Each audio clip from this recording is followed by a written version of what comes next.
Good morning, everyone. Board members, are we ready? We're going to go ahead and call to order the Administration and Finance Committee. Can I get a roll call, please? Dr. Brophy? Present. Dr. Brophy is present. Ms. Edmonston? Present. Ms. Edmonston is present. Mr. Garvey? Here. Mr. Garvey is present. Ms. Holloway? Here. Ms. Holloway is present. Dr. Jones? Present. Dr. Jones is present. Ms. Lewis? Ms. Lewis is not present. Ms. Orange Jones? Ms. Orange Jones is not present. Mr. Rock? Present. Mr. Rock is present. Dr. Thomason? Present. Dr. Thomason is present. Ms. Vautier? Here. Ms. Vautier is present. You have a quorum. Thank you. Before we get to our first item of business, I do want to note that we give 5 minutes for comment time for those representing an organization and 3 minutes otherwise. What is our first item of business? Your consent agenda is ready for approval, adding items 5.1. A motion? Dr. Brophy, second by Mr. Rock. Any objection? No objection. Motion carries. Next item, please. Your first item is on page 13, item 4.1, consideration of AG program and budget revisions and/or progress reports on statewide grant programs for fiscal year 2018-2019. The recommendation is to approve. So moved. Motion by Dr. Brophy. And a second, please. Second by Mr. Garvey. Are there any questions or comments on this item? No questions or comments. Is there any objection to the motion? Hearing no objection, the motion carries. What is our next item? On page 119, item 5.2, consideration of a report from education finance staff concerning BESE authorized charter school budgets and expenditure reports, including irregularities or concerns. Recommendation is to receive. I need a motion to receive this report, please. Ms. Holloway, and second by Dr. Jones. Do we have any questions or comments on the item? With no questions or comments, is there any objection? Hearing no objection, the motion carries. Next item, please. On page 124, item 5.3, consideration of LDE and RSD contracts of $50,000 and over. The recommendation is to approve. I have a motion by Mr. Rock. Need a second by Dr. Thomason. Do we have any questions or comments on this item? Ms. Vautier? I have a question. One of the contracts has to do with the training of the mentor and content leaders. Quite a substantial contract. The school kit contract? Yes. I'm not as concerned with that as the, I know I had brought up in prior meetings, and I just want to know where we are with that particular training. Many of us, or many of the districts through the Super App, have to address the CIR and UIR schools. And the content leader training, which it is suggested that personnel from those schools attend, have to do with the guidebooks and Eureka. If school districts have adopted other Tier 1 curriculum, it's problematic if they're not using, say, Eureka all the way through or using the guidebooks and have chosen another Tier 1 curriculum. So last time I brought it up, there was discussion that that would be supplemented in some way or dealt with in some way. Could you give us an update on content leader training for those districts who are not necessarily using those particular, that particular curriculum? Sure. I don't have any information myself to update you since the last time we spoke, but maybe Assistant Superintendent Deitch can provide you updated information. Okay.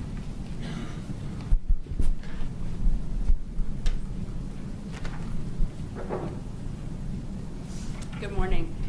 So I would say there are two solutions we're working on right now, Ms. Vautier. So first of all, we released last week an RFA asking for universities and other entities to apply to become a provider of content leader or mentor training in the coming year. And they would have the opportunity to build in different curricula into the training that they design. So we're actively working to get new providers in the mix. And second, we're also working with the existing vendors to make the training a bit more flexible and to reflect different curriculum as well. Those changes will come online over the coming years.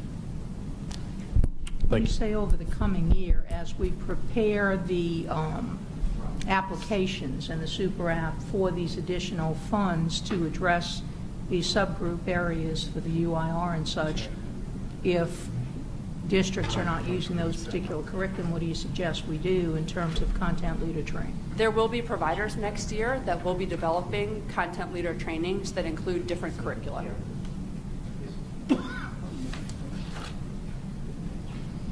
So we just apply for funding, but not necessarily put. So right now, through the Super App process, we're asking school systems to identify the number of individuals that they're sending to the training. Later this spring, we'll ask for the individuals' names, and then we'll enter them into a cohort that starts this summer. So we'll know this summer how to make matches. And I think, Ms. Fauche, it would be helpful to talk about your specific circumstance and providers in the New Orleans area that are applying to become content leader providers for next year. We can certainly talk about that as well, whether or not we can make a sort of local match. But in other words, if we have an economies of scale problem challenge in that if only one small place, for example, were to say this is where we're going, it's going to be harder to make a match, whereas opposed to if a larger group says we're going in that direction. Yeah, and that was the rationale for building the trainings out in this fashion to begin with. We just simply looked at the greatest number of curricula being used and used those as the basis for the training. So why don't we say, I understand your quandary, and why don't we just say that we will maybe take the conversation offline and try to find a way to meet St. Bernard's needs in any district that's using a less used Tier 1 curriculum. Well, right, and it's not just St. Bernard. And for example, the state has gone through an intensive pilot with Springboard, the Algebra 1 pilot. We just happen to use Springboard from 6 through 12 in ELA and math. That's part of the College Board. So it's a very good curriculum.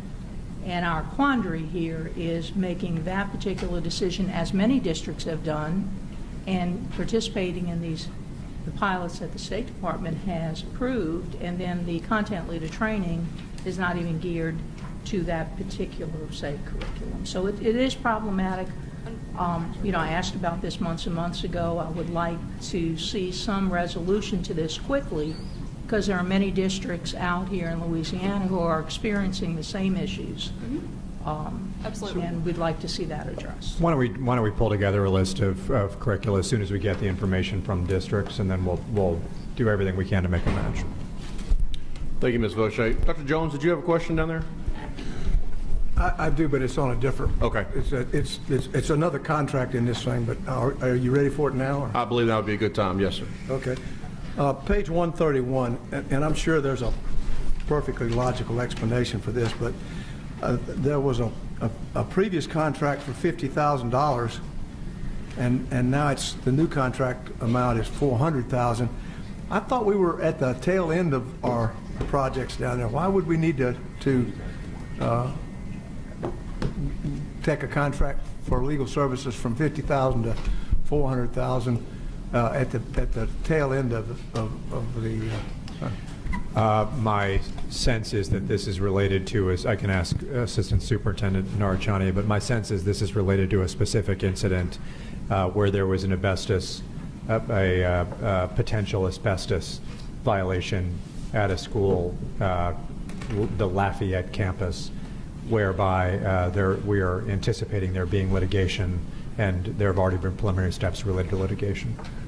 In other words, the legal costs need to go up and go down, not depending on where we are in the process, but depending on whether there is more intense legal action being taken. Okay. Well, I guess, and I don't have a problem with them. I'm kind of looking down towards Jim down there, but aren't these things? There's two things that strike me with this, from my experience with it. One is that this is normally a billable hours type of contract for something like this, or we're setting a firm. Is this just a do not exceed number, or is this an actual number that we're going to pay these people? I believe this is a do not exceed. We can't, on the legal contracts, we set caps to the legal contracts, but we don't set floors to the legal contracts. But it still works off of billable hours, and do you use the Attorney General sets the rate for the billable hours for it? You don't have to use the Attorney General rate, is my recollection, but you cannot exceed the Attorney General's rate. Okay, but we are, I mean, that's where we're standing Yes, with it. all these are state. These that just seemed like such an excessive number for that. But well, I think this is going to be a serious issue. I mean, this is a situation where basically at a school, a vendor to the state violated the appropriate means of abating asbestos while they were doing a procurement.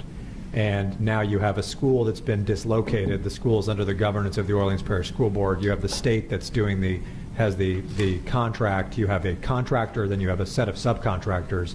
So I'm just saying that, Dr. Jones, because there's obviously it's a complicated situation, and Right. who is liable for what is going to be a tricky issue. Well, I've been involved in some of those. I was the asbestos coordinator for a system and been through a couple of those cases, and I can understand real quickly how that number gets up that Yeah. high.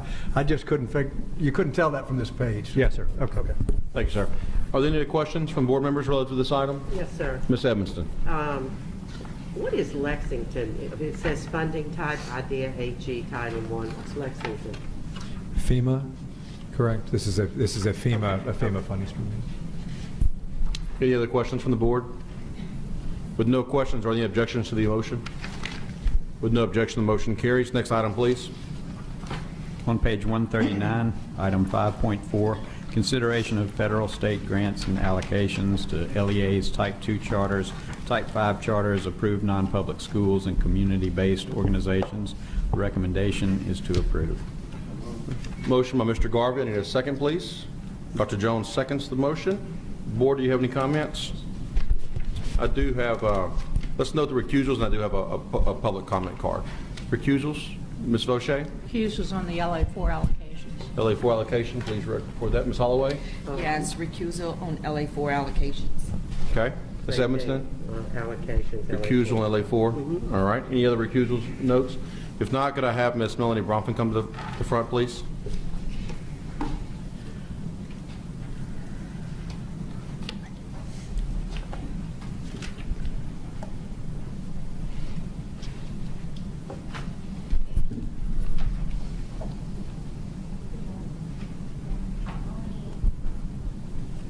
Melanie Bronfman with the Louisiana Policy Institute for Children, and I won't take long. I know you don't believe me, but I really will just take under my 5 minutes. Happy New Year, and I just wanted to take this opportunity to speak in support. It's always nice when I can speak in support, so I love to do so. And this one is particularly to call your attention to the preschool to the Ready Start networks that y'all are approving as part of this agenda item. This is a very exciting new thing that will be happening in your districts, and so I just wanted to call your attention to them. It's just a $600,000 allocation, but in all the wonderful reforms that we have all worked so hard on for the last 6 years under Act 3, this is one of the last pieces of the puzzle. The other big piece, of course, as you hear me say all the time, is the need for funding to actually have kids access this system that we've worked so hard to create. So that's the first big piece. But the other piece of the puzzle is local governance structures. We right now our system is a local community network system that we're creating, but we've had sort of lead agencies, but we haven't had real structures that are bringing together in a more formal way all the providers at the local level and all the important stakeholders at the local level to make local needs assessments and local decisions around this part of education. So it's very exciting to be doing this. Other states have those kinds of structures in place, and so now this will be the next step in our progress around our early care and education system. And so I really encourage all of y'all to get involved in the ones that are happening in your districts, to be engaged in that, and it should be a very exciting process and we just got a preschool, the state was successful in a competitive grant and got the preschool development grant that will fund these for the next year, fund our work around those. And so it's just a happy, exciting thing that I wanted to encourage y'all to get involved in. Thank you so much. Thank you, Ms. Bronfman. Board, any additional thoughts, comments, questions? With none, are there any objections to the motion? Hearing none, the motion carries. Next item, please. On page 157, item 5.5, consideration of an update report on the Special School District Strategic Plan for Improvement. The recommendation is to receive, and handouts have been passed out to the committee. Members, you have handouts. I need a motion to receive this report, please. Dr. Bofi, motion, second by Ms. Edmiston. I believe we have a presentation that we're going to hear on this item. And then we'll go ahead with, we have comment cards as well. So, are you giving the presentation? I'm not giving it. Dr. Cooper is going to give it, but I would like to make just a couple of prefacing statements. Members, you'll remember that a year and a half ago, you commissioned a report that was led by experts in deaf education, educating students who are visually impaired, and educating students with other low incidence disabilities in the special school district. And the report called for serious organizational changes in terms of the background of leadership and the way that the district was structured. Having run a search, we then brought in interim superintendent Dr. Pat Cooper, who's with us today. And I believe that what this plan represents is an effort to listen to the question of what should this district be, how should this district be structured. I think Dr. Cooper would be the first to say it does not address every question. It doesn't address every question of every classroom, every question of every service. But I believe that through the effort that he and his team have put in, it puts us in a good position to answer some of those questions and for us to get to work, because we now have a much more rational and coherent district structure at the SSD. So I appreciate him coming to present. I look forward to the other comments that will be heard today. And most of all, I look forward to really now getting into the weeds and implementing the hard work of school improvement and classroom improvement for every child in the district. So thank you to Dr. Cooper, and look forward to hearing from him. Thank you, Superintendent. Dr. Cooper? Well, thank you very much. And to the board, I want to tell you how much I appreciate the opportunity to come before you and tell you what our progress is. It's certainly not any way an end game yet. We're still working through all of the pieces that we found in place 6 months ago. So our first slide just talks about special school district services, because I think one of the issues that continues to come about is some folks don't understand the totality of SSD. So when you're the superintendent of SSD, you not only have the schools in the affiliated hospitals or the behavioral health or school for the deaf or school for the blind, they're all together. So that's what the superintendent administers and manages, and that's what we have been trying to look at all the pieces of, so that we can get a structure, an infrastructure for the district to begin to be like a district, feel like a district, and have the same accountability measures that most school districts have. And we think we've come a long way in doing that. In the next slide, you'll see a guiding statement, and the big thing I want to explain there is the 100% in, 100% out. That's something that I've used my whole career, because I believe that what it means in essence is we have to do everything we can to give our children and our staff 100% of the opportunities that might be available to them to learn. And we owe it to every one of our students, that's the 100% out, to get them in a position where they can exit secondary school into a career or to college or to a job.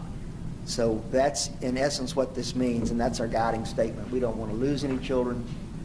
We want to make sure that children not only in our schools, but children that are all over the state get identified early, have resources and efforts brought to bear early, and then they may come to our schools and programs, they may not. They may come to programs in the individual parish school systems. But what we believe is that's our obligation too, to try to provide expertise no matter where those opportunities arise. And it's in all of these areas.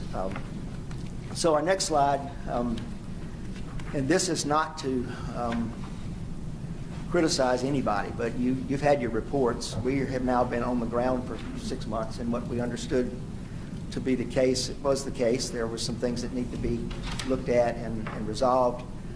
But one of the things that we found was that while all over the state, our kids are getting better and better and better in the ELA and the math and those core content areas. But what we had at our schools, and it was talked about in the report, but it's even more glaring when you go there, is that we have some fairly disappointing statistics. Only 5% of the elementary schools in our students in our schools are mastering grade level content in ELA and mathematics. And in the spring of 2018, across the entire district, only one industry-based credential was offered to students. That is not a blame. That is just the reality. And we have some very, very good teachers and staff people at the SSD schools and programs. We've done some outstanding work. We've made some progress in some of the schools. But overall, what we're finding is that we don't have the basic infrastructure to take those kids that we know are just as smart as anybody else's children. We don't have the basic infrastructure in terms of education strategies and pedagogy and knowledge. So this matters. This process that you put in place matters because, for instance, our teachers never got an opportunity to go to any of the teacher leader conferences. They weren't aware of a lot of the in-services that were going on. So you can't really blame the teachers. Can't blame the students for sure. And so we just choose not to blame anybody. But what we know is we have to put a lot of work into getting the mechanics down. So whether you're deaf or blind, or you're in a juvenile institution, or you're emotionally disturbed or autistic, there are some basic things that the state requires and that is called for in good education practice. What we found was we didn't have a lot of those in place. And it's not that our teachers don't want to or can't, it's just they've never been taught. So it's kind of like an architect and a builder. Before our teachers can really teach with the success that we want them to have, the architect, our academic people have to show them, here are the things the state requires, because a lot of that was not known. Here is how the state is asking us to accomplish these things. Here are the in-services we need. And it doesn't have to do with whether you're deaf or blind or emotionally disturbed. It has to do with, do you have a lesson plan every day? Are you teaching bell to bell? Are you tying your IEPs to the Louisiana standards? Are the strategies that you're using the same strategies that the state is saying that we need to use, whether it's a Tier 1 curriculum or whether it's a compass evaluation or whatever it might be. So we spent a lot of time getting to this point where we think we have all of those in place now. And we'll talk about what the next step is in just a minute, but I wanted you to have an idea of how this plan proceeded. So I want to introduce to you Meredith Jordan, who's our Assistant Superintendent for Academics. And Meredith has been with the Special School District for about 10 years, and she was, in her programs in SSP, were the bright spot that we saw in terms of state testing and in terms of some of the other collaborative efforts that we want to have all over the state. So, Meredith. Good morning. So let me walk you through on this slide how we've evolved in this process and how we have arrived at what we believe is a very solid plan, a district level plan on how to help guide our leaders toward this change that we all expect and believe in. We solicited public feedback through a variety of methods. We hosted listening sessions, individual meetings. We conducted public surveys where we received feedback and guidance from over 140 educators, parents, advocates from 13 parishes across the state. We received that feedback excitedly with, that's what we want. We want to better engage. And so we took that feedback and at different intervals made updates to this plan to make it better, to make it stronger. So you'll see here our dates and our milestones. We released our framework in October. We held our first round of listening sessions, received public comment through our first set of surveys. We came here in December and provided an update. And then in January, we released a draft plan. for additional feedback. We held additional listening sessions, received additional survey feedback, and after each of those, we would debrief and make changes to the plan based on that feedback and guidance that we received. And so here we are in January with an update and with a final plan. I believe all of you have a copy of that plan. And then in February, we will be submitting our super app tightly aligned to this plan. We are entering a very in-depth school improvement process with our schools so that in February when we submit our plan to receive our competitive funds, all of this work will be aligned. It will be so driven, so focused that everyone on our team will know exactly what it is, what our next steps are, and what we need to do. And then we will guide our leaders through that school improvement process, and they will know from my school what is every step that I need to do to move my school in the right direction. So let me just give you an overview of how the plan reads. So that as you're browsing through it or as you're reading it, you will know exactly what was our layout, what was our thought process of how we designed this and how we laid it out the way that we did. So you will notice that it will be implemented over a 3-year time frame, beginning next year. Now there are a lot of things that we are doing now that we're calling year 0 because we can't wait, and we understand that. So there are a lot of processes and steps that are starting right now and have been started. So you'll see next year in the plan, 2019-2020 is what is considered year 1 in the plan. It spans over 3 years. Generally what you will notice is that in year 1 in our plan, we will focus on our schools. We need our schools to be models of excellence first. And then you'll see in many cases as we span out over years 2 and 3, we begin to become that resource statewide. So let me give you an example of that, and in keeping with the CTE reference from earlier. So we want to expand in our own schools our dual enrollment offerings, our CTE offerings. And so first we need to build that in our own schools. And then hopefully by year 3, even in year 2, we can partner with some local districts, offer some courses, offer course tours for our kids to see what partnerships we can build with our local schools to say, hey, if you offer this course, we can offer perhaps an ASL course for a foreign language. And then by year 3, we want to be that model, and we want to be that resource where we're providing things for districts across the state, whether that's resources, whether that is CTE courses that other districts don't offer, don't have the capability to offer, but can tap into special school district. So that's, in general, how that 3-year span, what that looks like. And the plan is divided into 3 focus areas. Each of those you will see has corresponding goals and then very specific action steps broken out over years 1, 2, and 3. Those 3 focus areas are unifying systems of support, where we want to become a cohesive unit, providing equitable but unique supports to all students in our district.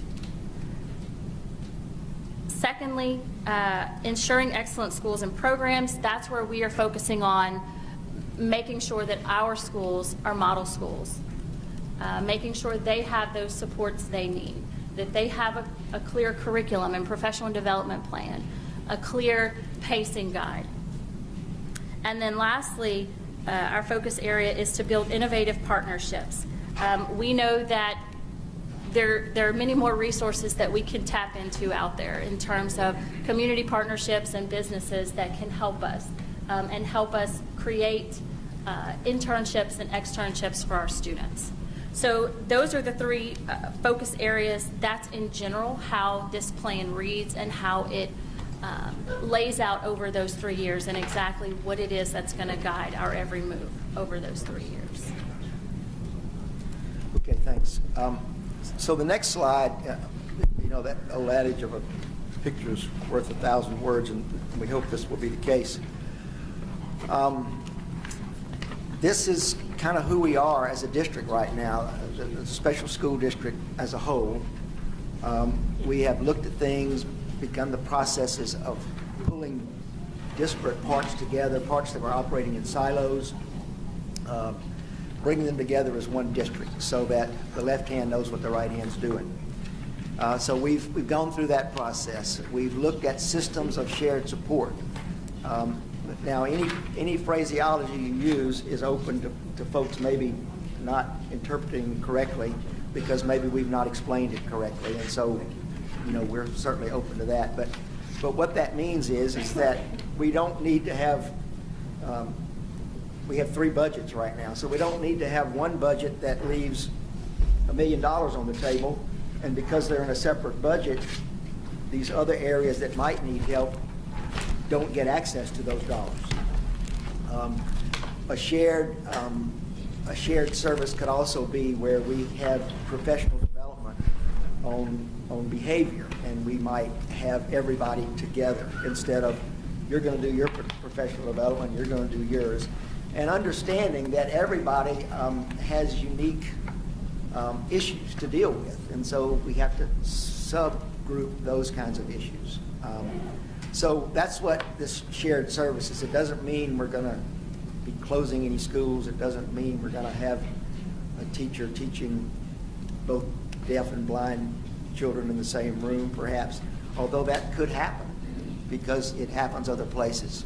And I think we don't need to leave anything untouched. There's a way to do things that maybe we've not tried before, but we don't see anything outrageous coming out of that shared services piece. And then here is where we are now. And I think this needs to be clearly understood by everybody. To go back to the umbrella. Here's where we are now. See the little drops at the bottom of the umbrella? We have not addressed those yet. That is where we are. These next 6 months are going to be used to address what exactly does the special school program group need to do in our juvenile institutions and our correctional institutions and our hospitals to make those school programs the very best. What does the Louisiana Special Ed Center in Alexandria, what does it need to do? What does the School for the Deaf need to do? What does the School for the Blind need to do? So each one of those bubbles, if you will, represents an advisory committee made up of majority people who represent that disability area. We have not gotten to the point yet of how do we make the School for the Deaf the best school in the country. What we've gotten to is how do we make the district overall operate functionally. And now the next 6 months we're going to be bringing in these target groups, and they will tell us what do we need to do at the School for the Deaf. If there's a curriculum issue, if there's a staffing issue, if there's a recruiting issue, now is when we're going to handle that. So we just now to that point. We've not passed it. We're just now to the critical issue of the schools could not operate if they had confusion above them in the school district administration level. Now we think that working with representatives of the community and of the different populations of disabilities, that we're going to be able to respond as a district to what the school advisory committees tell us they need.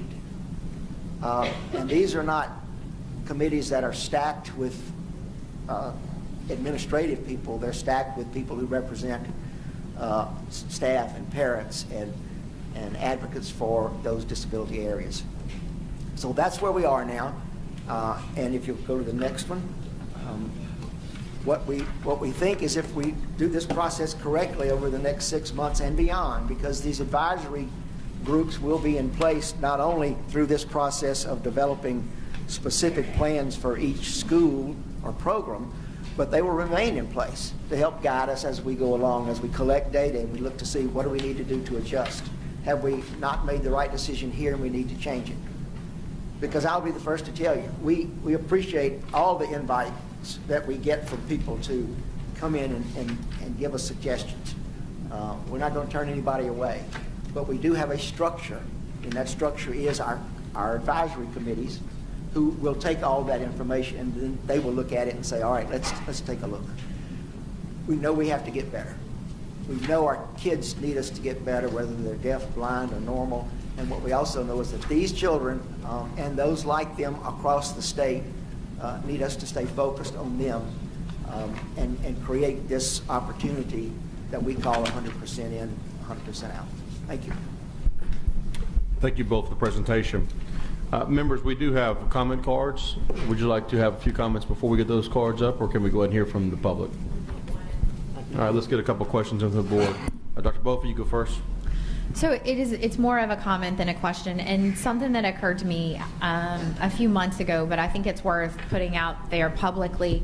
And I think because of the special responsibility we have here, that I'm going to encourage you, Superintendent White, to figure out how to make strong connections between the staff and the special school district. And so I had the opportunity to talk to a group last night of aspiring and new superintendents, and was just reminded again about the importance of piloting things and being really smart when it comes to implementation.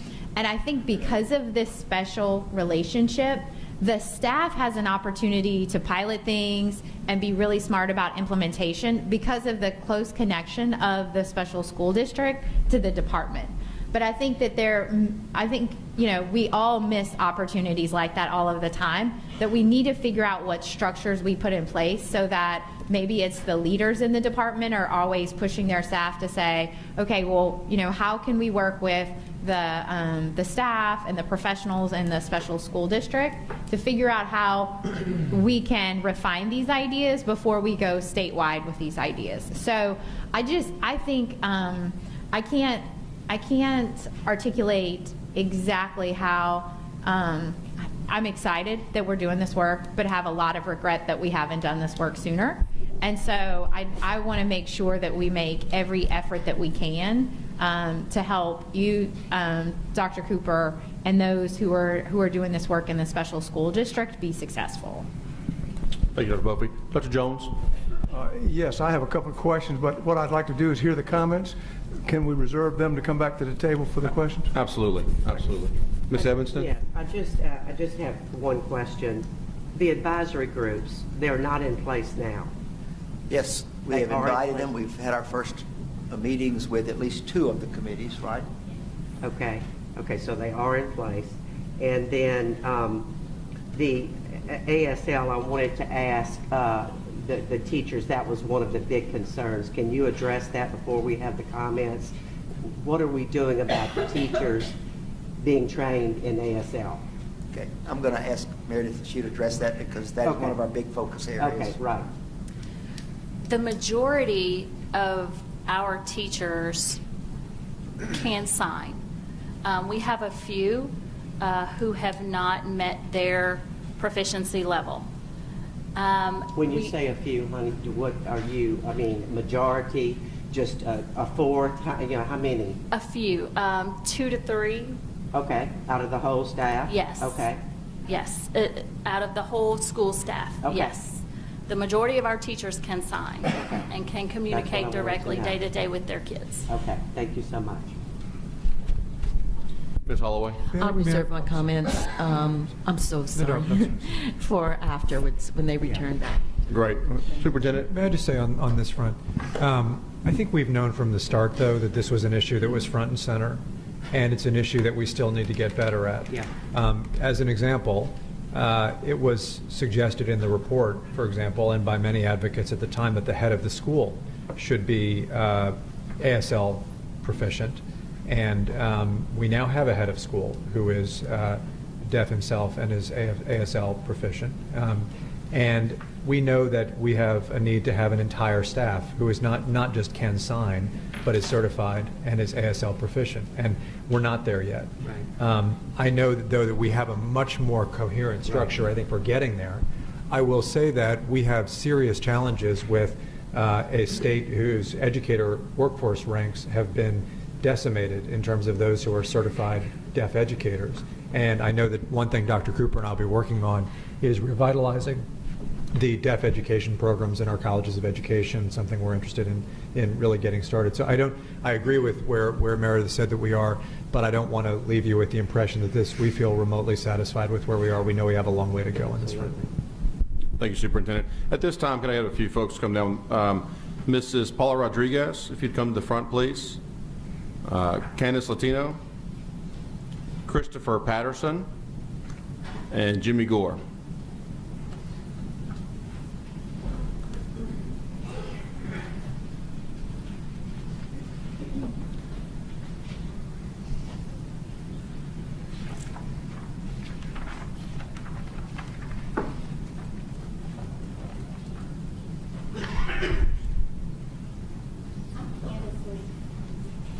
I'm Candace Latino. I'd like to give my minutes over to Paula Rodriguez.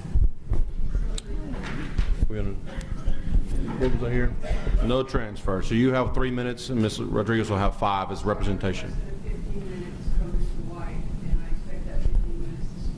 Mrs. Rodriguez, we're going to have 5 minutes for you to represent the organization and 3 minutes from others who wish to speak. I'm sorry, I sent an email and I have requested 15 minutes. I understand you may have requested that. I also think you requested another longer meeting, and we will perhaps have that one as well with communication. But today in this committee meeting,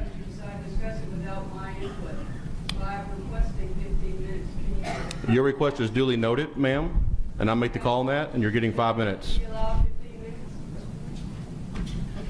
Mrs. Rodriguez, I don't know who you're looking at here, but I'm the one who's making this decision. 5 minutes. And you have 3 minutes, Ms. Latino. Who wants to start?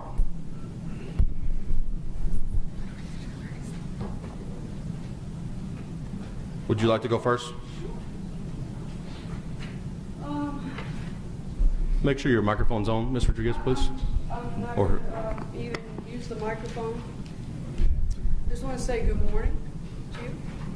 I'm a licensed clinical social worker. I'm certified sign language. I have worked with deaf children and adults who are deaf, blind, hard of hearing for over 30 years. So when I come to BESE, I usually read off a prepared script. And I find that many of you are just lulled to sleep by it. So today, if you would please indulge me, I'd like to do something a little different. I did this exercise with a team of teachers and school professionals, and they loved it. They actually recommended that I bring it to you and try it on you.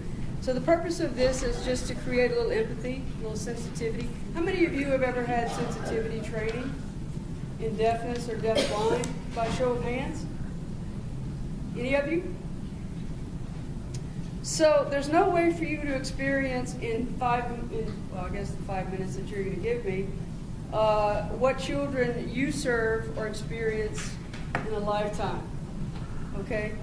So, but this may help you give you a very, very small idea. So if you would, Maureen, put some earplugs in. They're not used. Ma'am, I'm 72. I don't hardly need to use earplugs. Board members, you can do this or not, but Ms. Rodriguez, we want you to, I certainly understand where you're wanting to go with this, and we want to work with you, but. Yeah. Mm-hmm.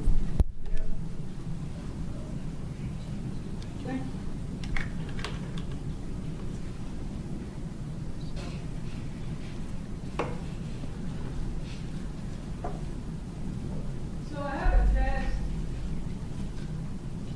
and if you do have to press them and put them in, they're not the best. Probably not gonna assimilate very well, but I have a test here for you. If you could just take one and pass it down.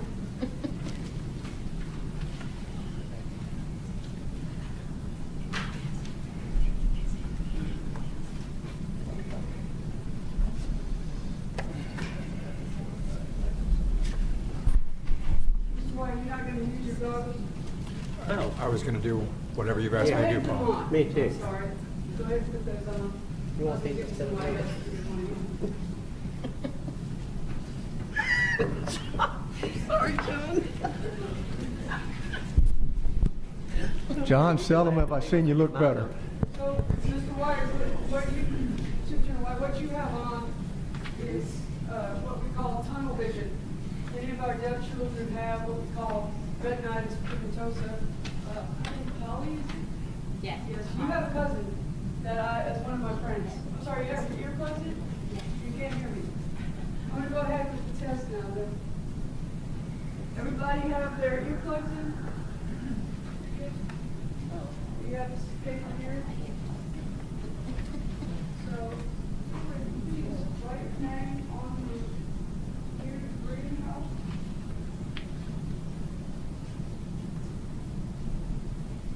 Make an X on the left of the grass house. Write a B on the fat mouse.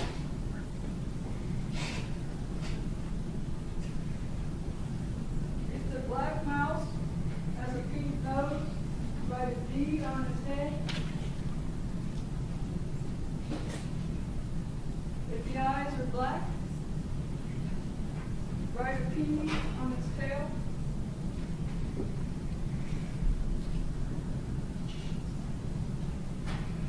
Are you guys okay? Name an animal that starts with the letter K. Name a state that starts with the letter B. Name a team that starts with the letter F. Were the Saints robbed? Yes or no? Everyone knows that one. What was the question? So, please pass your papers all the way down here, please. Now collect them.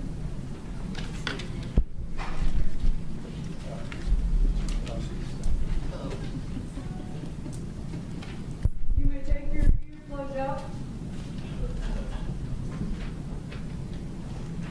So, to wrap up, normally I would debrief.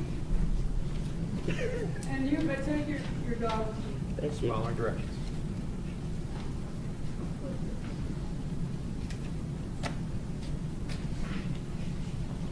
So normally I would debrief, but I'm guessing you don't have time for that. Just check yourself and see how you felt.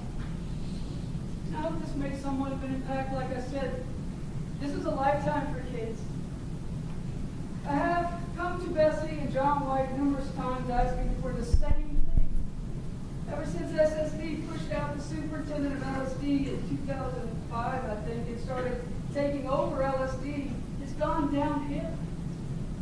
We moved from a superintendent who advocated for the school directly with legislators to directors who tried to provide leadership but who all toed the SSD line,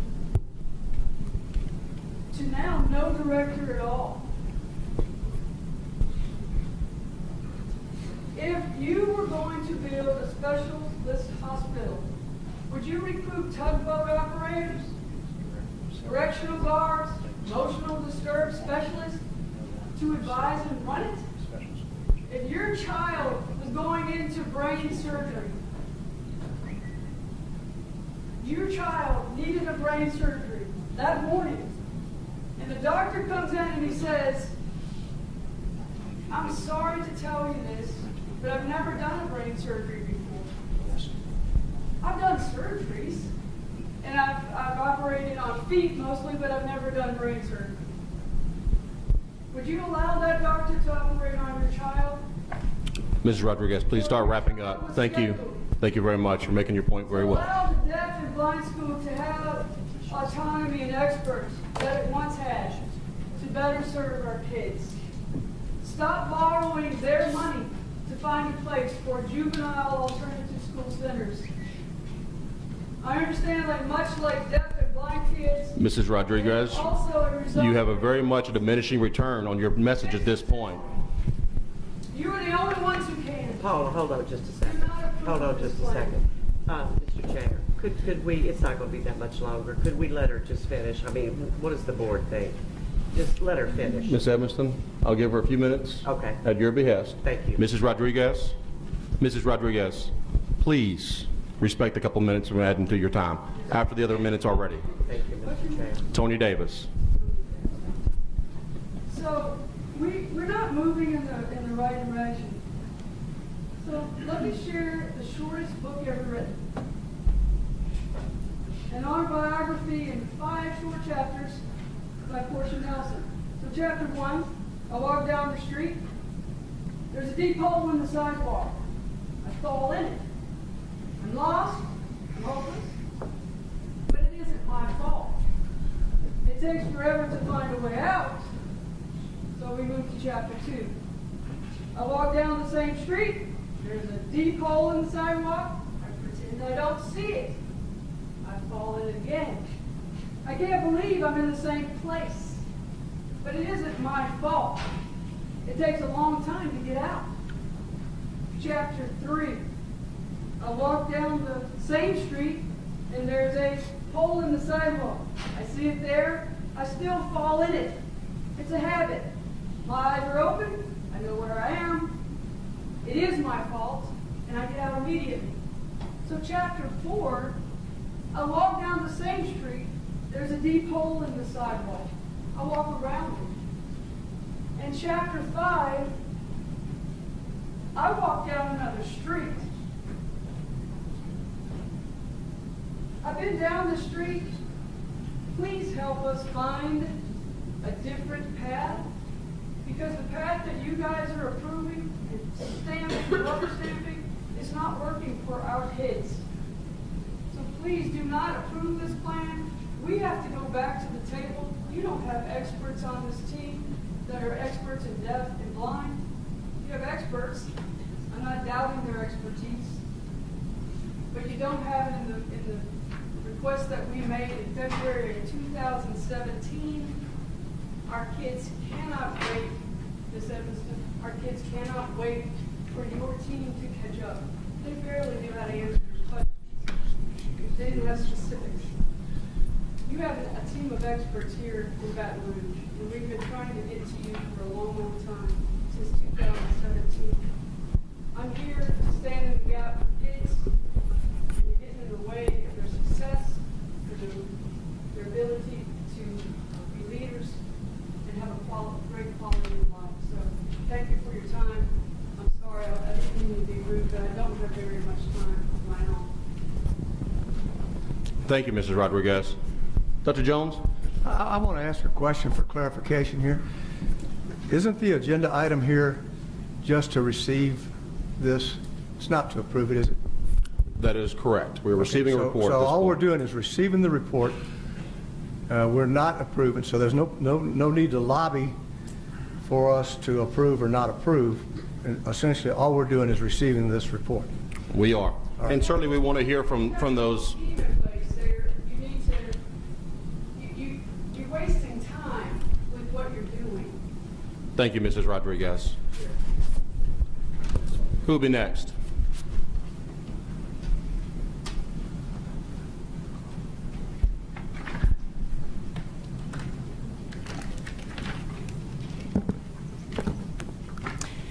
I believe I have 5 minutes, right? Because sign language is a little bit shorter than a little bit longer than speaking. My name is Jamie. 3 minutes for self. Is that correct, Mr. Calvert? 3 minutes. But I'm doing it in sign language, and then there's the interpreting process. I need a little more time. I do not want to have this discussion with everyone who's speaking. We do have rules with this. Please move forward, But Mr. it's Gorey. just We'll due try to be to patient with you. language. I just want to say I need extra time for the interpretation process. Please, thank you. My name is Jamie Chalice Gore, and I'm representative of the Louisiana State Association, and I'm a commissioner, and I agree exactly what Ms. Rodriguez said. This morning, I noticed the Finance and Administration Committee information, and I was not feeling comfortable with that. I know that there's a plan in place, but it is not enough. We as a community feel like there are certain things lacking. For example, I spoke with Dr. Cooper this morning, and I asked him about the amount of time that children are immersed in sign language, and he said about an hour every day. And I spoke with another administrator who said, no, it is 30 minutes a day, or no, 30 minutes a week. 30 minutes a week, can you imagine? So I thought, ouch, how can a person learn sign language in 30 minutes a week? For example, if a Spanish student was to be set here, would they learn to speak English by teaching them 30 minutes of English a week? Would that really help? Would they really learn and progress in the language? Of course not. Definitely not.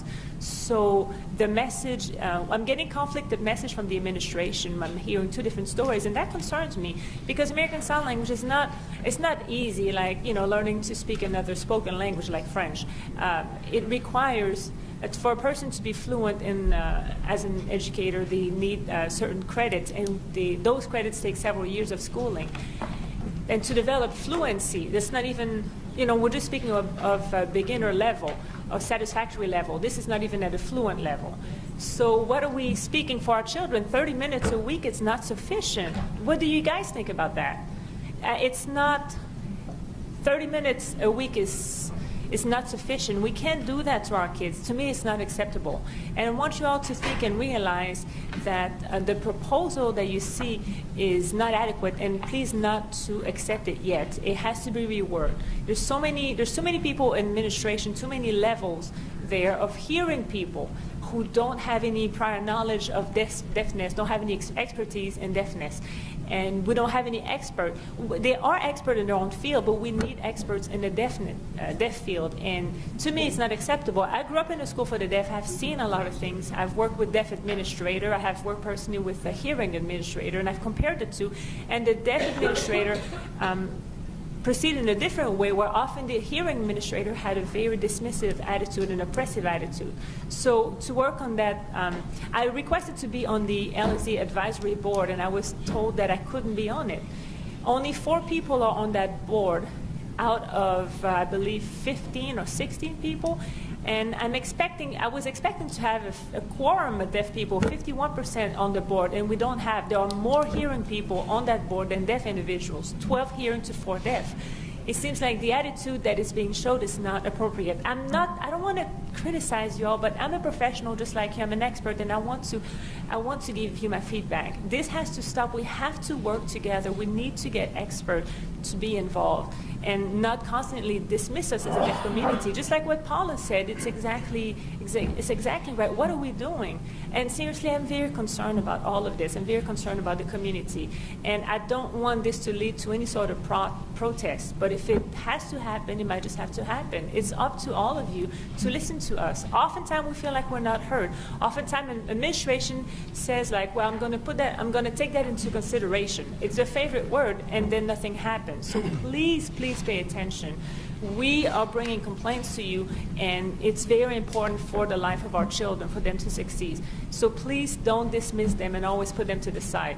The school administrator and staff, the school staff is afraid of the administrator to be oppressed. If anyone says a word, or if anyone has a voice, they might have negative consequences. So that's not normal. Administration should not only be about moving money around. Please don't do that. We want Louisiana to become the best role model for the rest of the state, so please listen to us. We need to have deaf expert at the administration level. We have Ryan, which is one, but it's not enough. Only one expert, deaf expert, out of a slew of individuals. So please, let's set a balance, and thank you so much for listening to me. Thank you, sir. Superintendent, you had something to add? Members, I do just, Mr. Gore said that students only receive half an hour of deaf instruction per day if they are themselves deaf. And I believe that probably is just a confusion with how much instruction teachers are receiving in deaf education. Students who are deaf are experiencing naturally sign language on a daily basis. Duly noted. Yes, can I please clarify that point? I'd like to clarify. We're speaking of children who come into the school for the deaf from other schools and who have very low sign language skills, or many years behind the rest. So they are only getting 30 minutes a week. That is the group that I'm concerned about, and that should be a lot more than that. So, and the dorm staff, a lot of them are not fluent in American Sign Language, so they're learning, and we're being told that they are. We have to be patient while they're learning, but I'm telling you that we don't have time for that. Thank you, Mr. Gore. Ms. Latino, you're speaking for yourself, so you'll be on 3 minutes. I'm going to go ahead and pass on my comments since y'all are just receiving the report and not actually voting on the plan itself. Thank you. Mr. Patterson.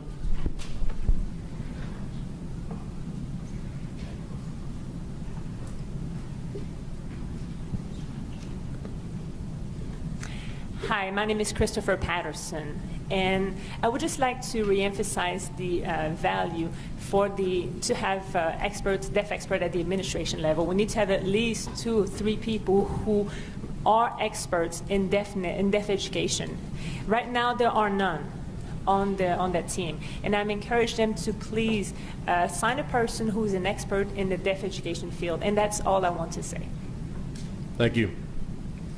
I need to come to the front. Jay Ish, Jerry Pilk, Henry Brinkman, and Rena Otala.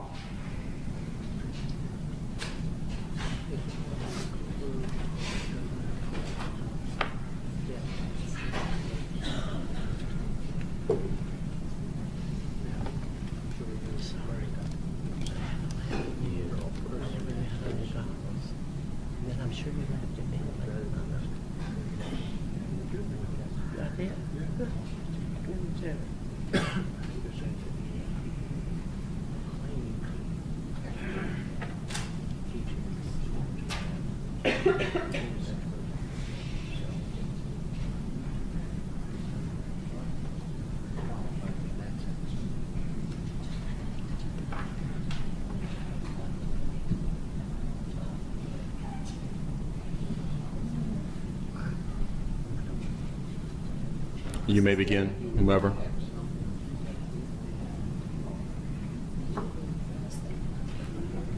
Raina, why don't you start? Make sure your light's on.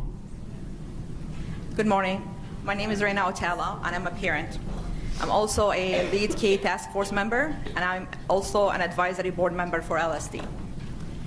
I support this plan because it is a starting point to what is to come. It is comprehensive, and it covers students from early identification all the way through post-secondary education. The plan focuses on building workforce of qualified, certified teachers and providers, and keep in mind the needs of students attending other school districts. As advocates, we always push for presumed competence and push for high standards for all students. Reaching each student's maximum potential with the needed supplementary aids and services is the goal for every student. The shortage of qualified, certified teachers fluent in sign language is a challenge, but we cannot wait for native ASL certified teachers to come around. We need to hire certified teachers and provide access needed by every student. We should not hinder students' access to advanced classes, biology, chemistry, calculus. If access is provided, then all students should have the opportunity to access different subjects and advanced classes and earn regular diplomas and move on to college. There is no magic pill or instant change. Reform takes time, and building workforce takes time. We need to do our best to provide the best services we can while making the changes because students cannot wait. I attended my first meeting as advisory for the School of the Deaf, and we have 6 meetings to come. I don't think it's fair to expect that we have all the information in one meeting. We are asking for more time for the advisory board members to look at what's going on at every school level. And if we were chosen to be board members, advisory board members, we need the time to help the school implement what they're trying to push. I have not seen one item on that proposal that is negative. I know that they're trying, but there is no magic pill to fix the School of the Deaf issues or the School of the Blind or even any school in any district. We need time, and I think we should be gracious enough to give this group of people that were chosen based on the recommendation of the American School of the Deaf chance to implement this plan and then come back again and see if it's working or not. Thank you. Thank you very much. Hello, my name is Jerry Pilk. I sent out an email yesterday, and one of the reasons I'm here is my child goes to LSD. Of course, I'm hearing, he's deaf. I've learned a lot, but I'm not fighting against change. I'm not fighting what is proposed. I am fighting because instead of the people at the top going to those who have deaf education backgrounds and finding out what curriculum is being used is best served, no one did that. So now they've implemented a curriculum. They're trying to see if it'll work. they're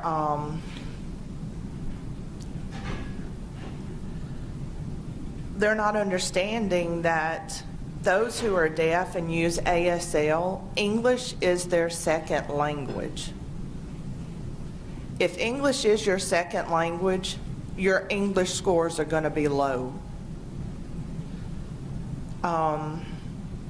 If you have a blind child in a class with a deaf child, if my child runs into someone who is blind, how will he communicate to the blind child that he's sorry?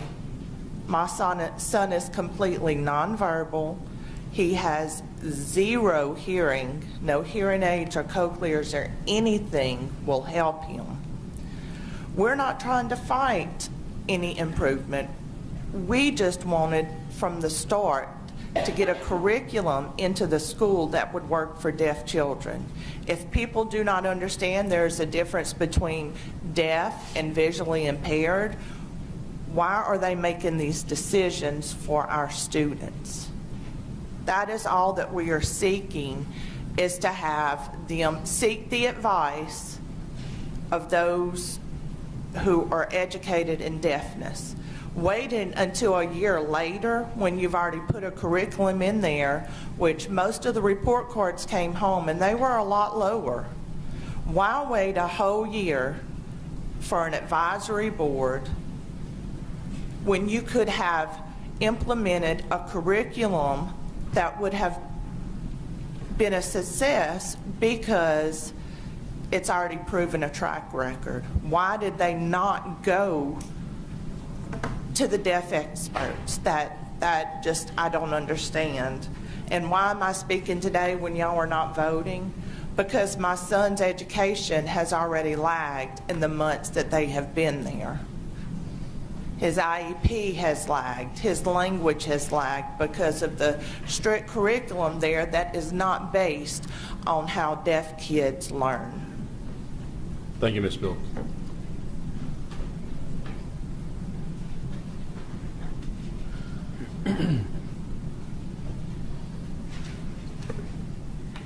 Good morning, board members. My name is Jay. I work for the Focus as an advocate. I have to say I'm still disappointed with the process at this time. There are no experts in deaf education on the SSD team. The only one is Ryan, but he is going to need support. I'm also on the LSD advisory team, trying to help the staff there learn more about deaf education or whatever. But I think that there's a conflict of interest if a teacher or staff works at a school system is on the advisory team as well, because I feel like I'm teaching them. We need to have qualified deaf expert in position to run the school. That way, so they know best. Because I personally am from Massachusetts. I grew up at a school for the deaf. I have deaf parents, and my language comprehension is great. I want the kids to have what I've had myself. It's very important that we have a deaf perspective at the school. The problem in the first place is that administration is too top-heavy, and now it's even more top-heavy. We need some who can run the school and make decisions, make the best decisions for the kids themselves. I believe that with the Lead K legislation, I believe that it would improve monitoring children language acquisition. ASL immersion definitely needs to improve. BESE board needs to speak with the Board of Regents and try to give incentive for teachers of the deaf to move here to Louisiana. Provide them with resources that they need to teach in the school.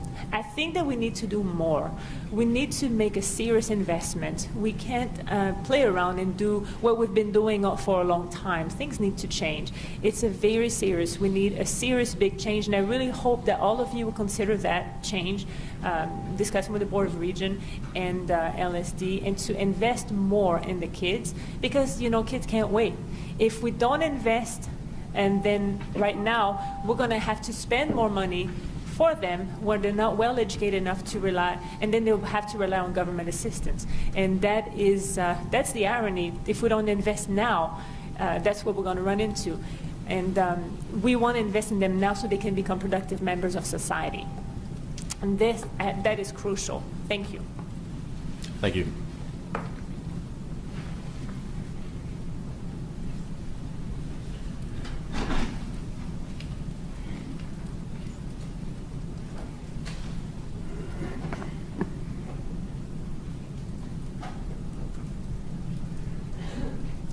Thank you.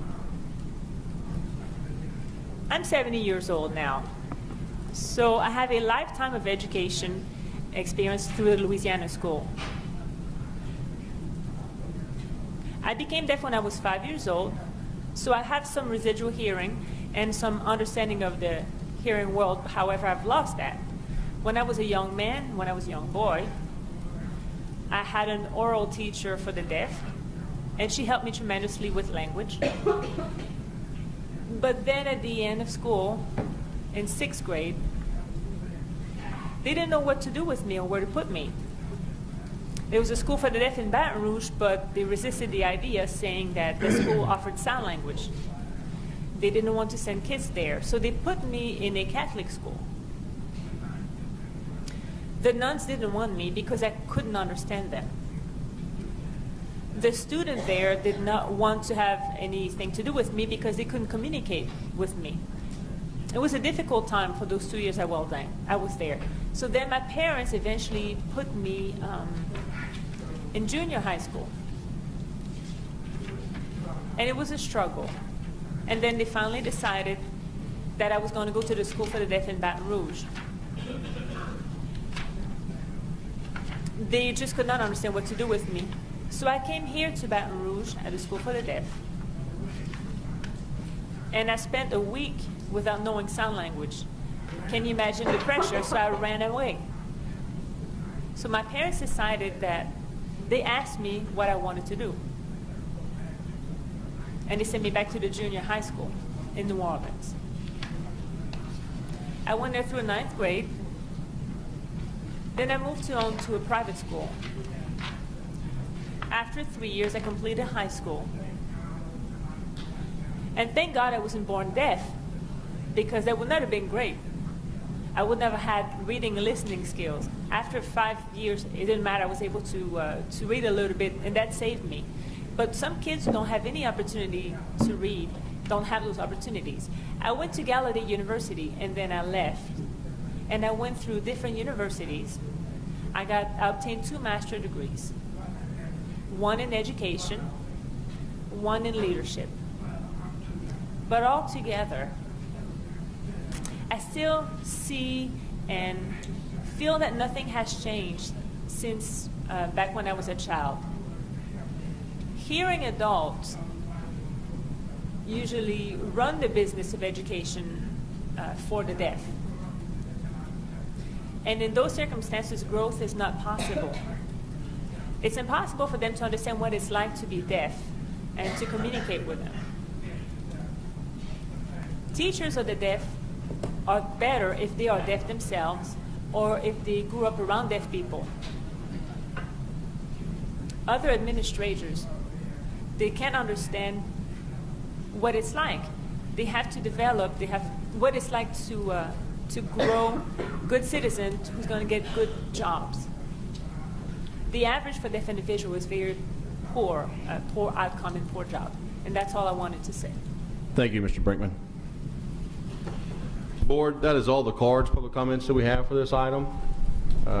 Keep in mind Dr. Jones' comments earlier. Do you have any additional thoughts or questions at this point? Dr. Jones? Yes, I'd like Mr. Cooper to come back to the table and the young lady, if they don't mind.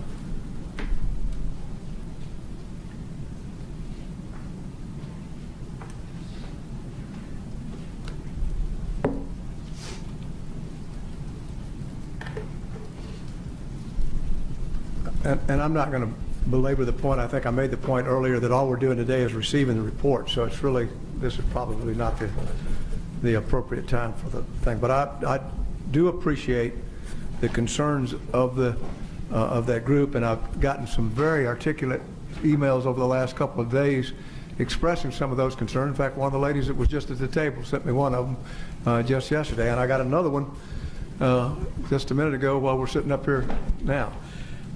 And a common theme seems to be running through them, and I just want to ask you, Dr. Cooper, whom I've known for a long time, to be sure that when you do this process, see if you can't satisfy these concerns from the ones I'm getting are the lack of stakeholder input that on the advisory committee you had and so forth, apparently some folks didn't feel like they were, that had expertise or had input were allowed to put it in there.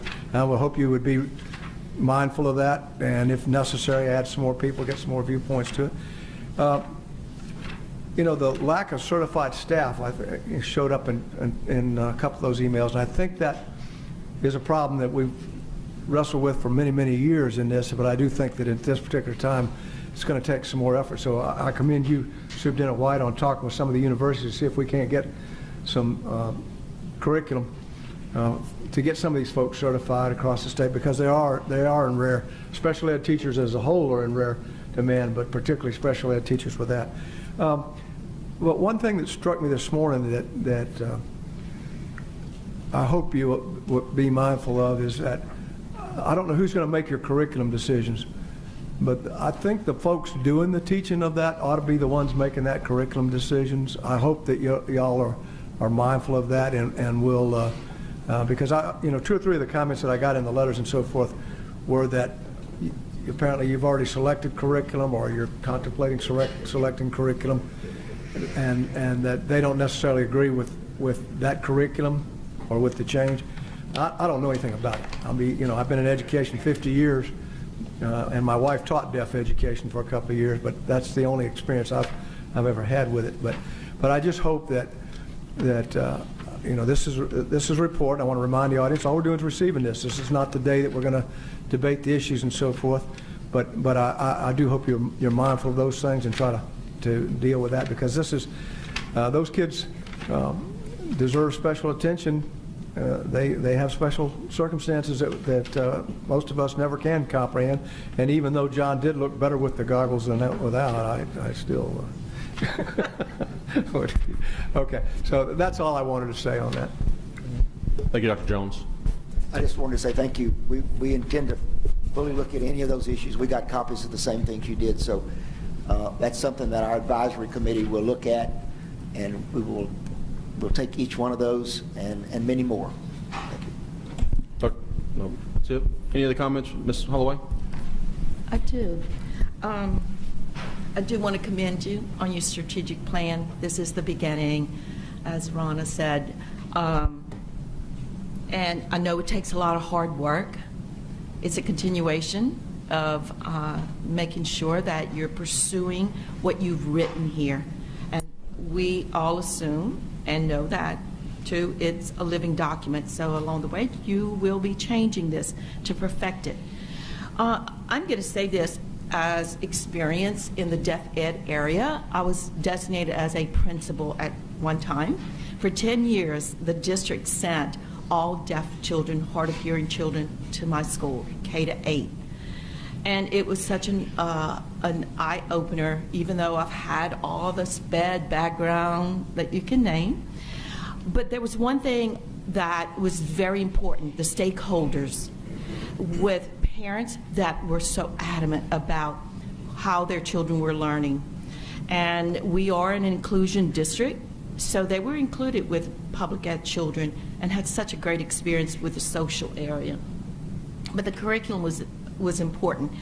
That was not my area of expertise. It was those educators that had the background or degreed in that area that I received support in, along with the district, and we knew, and that's why we had such a strong school with providing opportunities for our deaf ed. And so just take hold of that, how important you've heard, and they're adamant, and it's because of the background, their background of where they've come from Jimmy on, that they yearn to have a better school. So this is the beginning of a better school, to make it a great school, a school that our deaf children would want to go to. So in saying that, I do want to invite you, Dr. Cooper, Merrill, to SEEP. I am the co-chair of the Special Advisory Panel, and it's important that your word goes out, goes forth. And so our panel, and that's headed by Jamie, with the State Department, that our panel hears it, and you're going to have invites, people there to hear what you are doing and how you're moving forward. This is a good thing. Yes, you will have roadblocks. Several people will not agree with your strategic plan, and that's okay, but they can help you make it better. So thank you so much for all your hard work. Thank you very much. Ms. Edmonston. Yes, I want to thank Dr. Cooper and I'm sorry, I forgot your name, but yes, thank you so much for your hard work. And I do echo what Sandy has said, and that is that this is a living plan, and we know that we're going to probably make changes as we go along. And the three things that I just wanted to reiterate, the curriculum decisions, I really believe that the parents feel strongly about having input into that, so I would urge you to do that. The staff trained in ASL, I mean, we've heard that from the very get-go.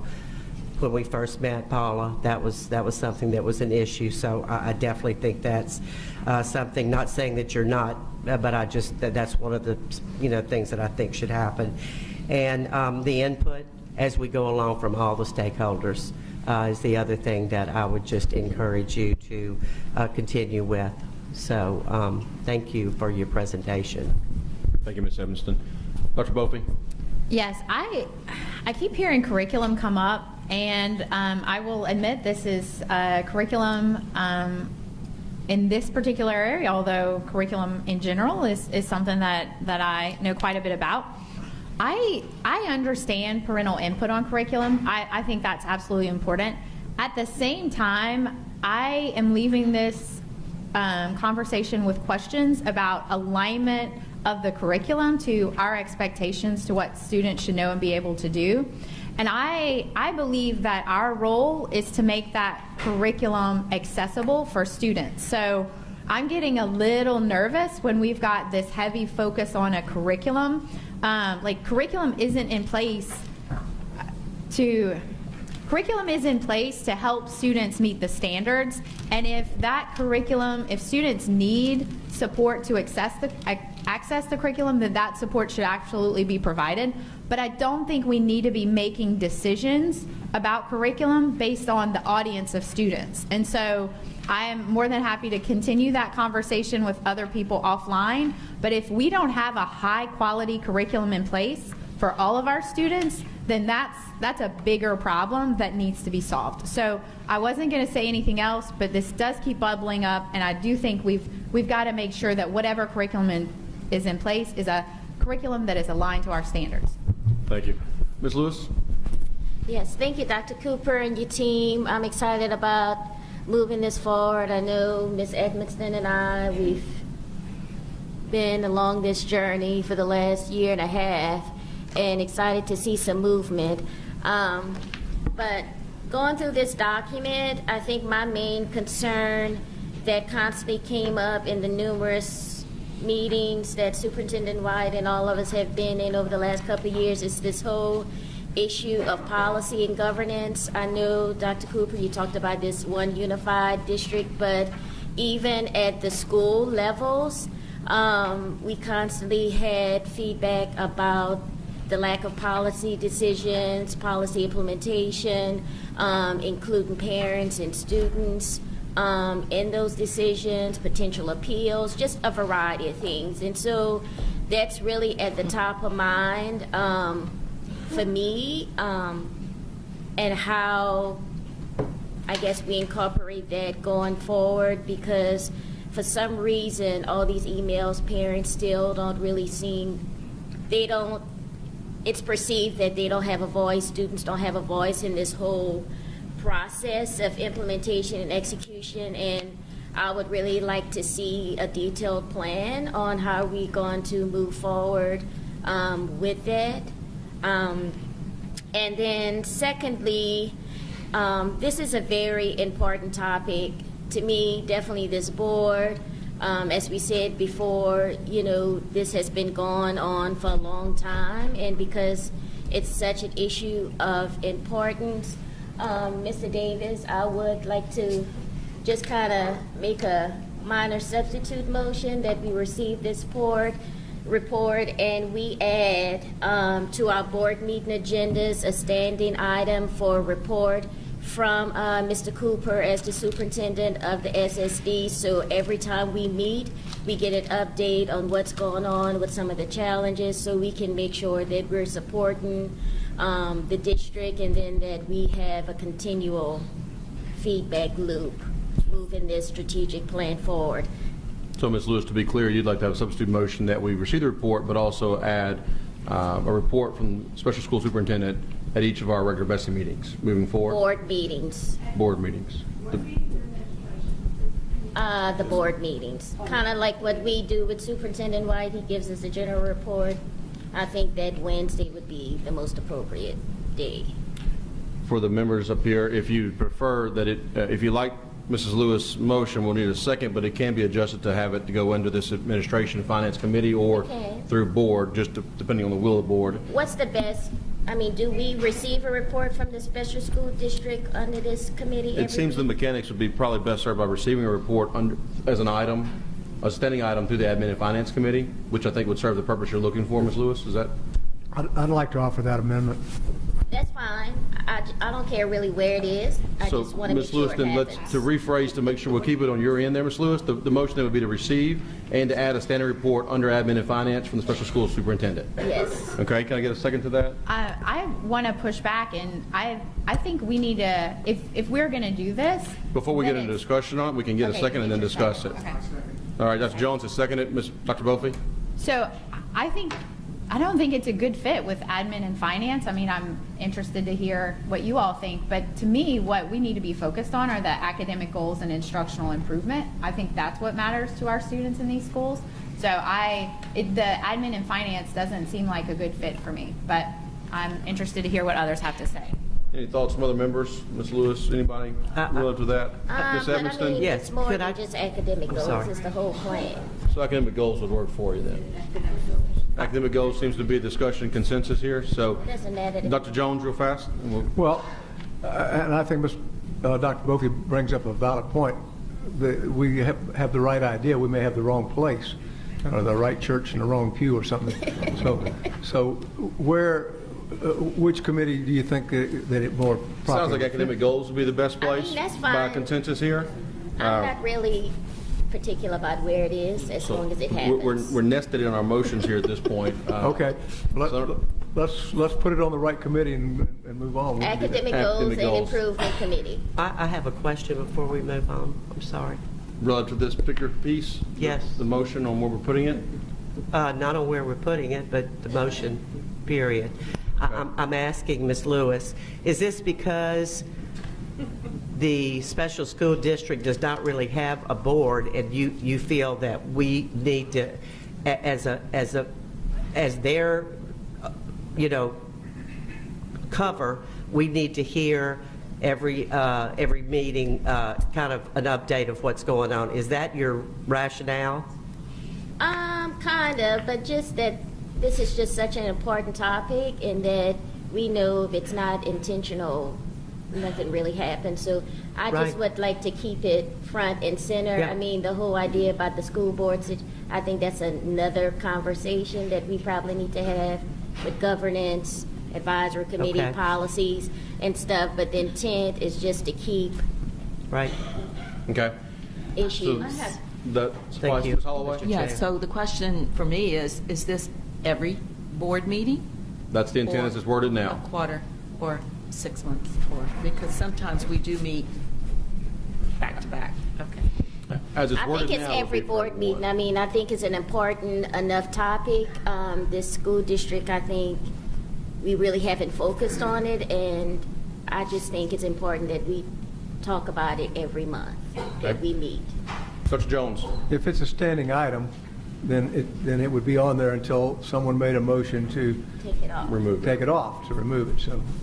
So I think there may come a time, hopefully there should come a time when that's what we need to do, that we've solved these issues then. To facilitate this then, it looks like we have a motion right now for it to go under admin and finance. We want to change it to AGII. So let's do a quick amendment. If I get a motion for an amendment to change the I by Dr. Jones, is there a second to that? Me. Ms. Evanston, Any opposition to change it to AGI? None. So now the motion before you is to have a standing committee report from Superintendent of SSD under AGI each time we have committee meetings. Is there any opposition to that motion? With no opposition, that motion carries. So now we have received a report, and we're going to have a standing committee report under AGI. Next item of business. Thank you. Question. Would you explain what receiving a plan is versus voting on to accept the plan? We just took in information at this point, so now it's officially that we have received this information. That's what we have received at this point. You just received it and nothing. We've received the report as it came in. Are we planning on approving this plan? That I'm not sure. They've already Yeah. approved the plan? So Right. What's the procedure? Let me just remind people, this is a division under your jurisdiction. As with any of the other issues that come in front of you today, you have staff people whose job it is to carry out the policies that you've created. If at any point you want to change those policies, you want to request something to direct them to do something, you can do that. But until you do that, we're just going about doing our jobs. And that's what we came to provide you on a voluntary basis. We requested a chance to give you an update today. We asked for this to be on the agenda.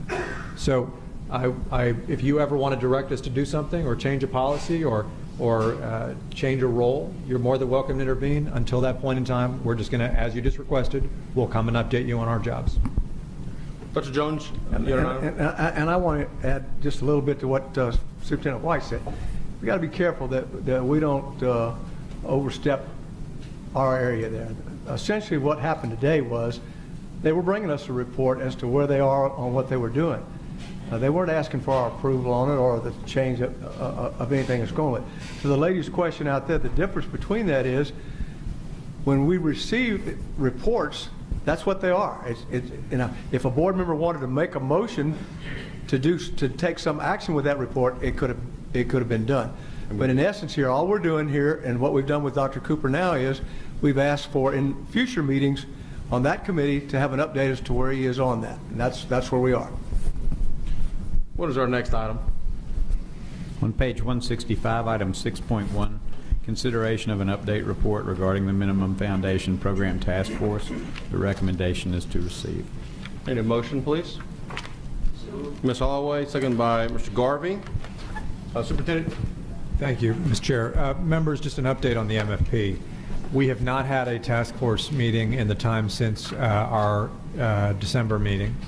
That is largely because there is a kind of impasse that seems to be existing at the Revenue Estimating Conference, which is the legislatively created body that determines how much money is available for the legislature to budget. There has not been agreement on whether to recognize new revenue, and that has been a factor in kind of holding up the discussions. That group is scheduled to meet again in February. We'll see whether they are able to move things forward. At some point, obviously, the task force needs to meet again. I also know from his public statements as well as our conversations that the governor has articulated an increasingly specific view as to what should be in the formula. And so the task force and ultimately you will be charged with trying to reconcile a sense of what the system should be putting out financially in order to address costs. I therefore anticipate there being another meeting of the task force scheduled in February. The date and timing of that have not yet been confirmed. Members, any other questions at this time? Comments? Hearing none, any objection to the motion? With no objection, the motion carries. What is our next item? That concludes your agenda. We need, how long? We need 5 minutes, 10 minutes? Who's next? 10. 10 minutes.